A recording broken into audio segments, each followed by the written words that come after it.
একটি জন্মদাত্রী মায়ের তার সন্তানের জন্য কথিত একটি গল্প। হে আমার চাঁদের টুকরা, তুমি বড় হয়ে গেলে তোমাকে বুকে নিয়ে ঘুম পাড়াতে পারবো না।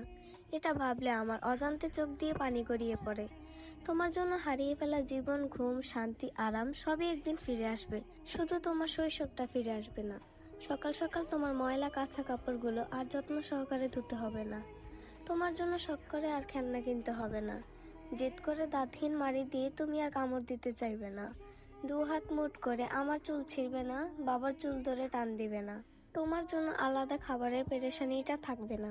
ছড়িয়ে ছিটিয়ে থাকা খেলনাগুলো গুছানোর কাজ আর পাবো না। নতুন খেলনা দেখলে তোমার বাবা কিনবে না। এই হাতে তোমাকে আর গোসল করিয়ে দিতে হবে না। খালি বুকটায় তোমাকে আর জড়িয়ে ধরে ঘুম হবে না, কারণ তুমি একদিন বড় হয়ে যাবে। অসীম যন্ত্রণা ভুগে নিজের শরীর থেকে বিচ্ছিন্ন করে যেদিন তোমায় জন্ম দিয়েছিলাম, সেই যন্ত্রণা আর ব্যথাও একদিন শেষ হয়ে যাবে। কাটা ছেঁড়া সেলাই হওয়া শরীরটা নিয়ে এই দুই হাত দিয়ে যেদিন তোমার প্রথম জড়িয়ে ধরেছিলাম, সেই দিনটাও অতীত হয়ে যাবে। এইভাবে কত শত কাল, মাস, বছর পেরিয়ে যাবে। আমার কোল ছেড়ে দিয়ে নিজে সংগ্রাম করে বাঁচা শুরু করবে।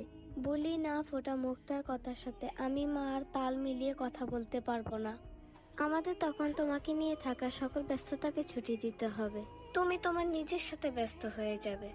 আর তোমার শৈশবের খুঁটিনাটি দুষ্টু মিষ্টিগুলো ভবিষ্যতে আমাদের স্মৃতি রয়ে বেড়াবে।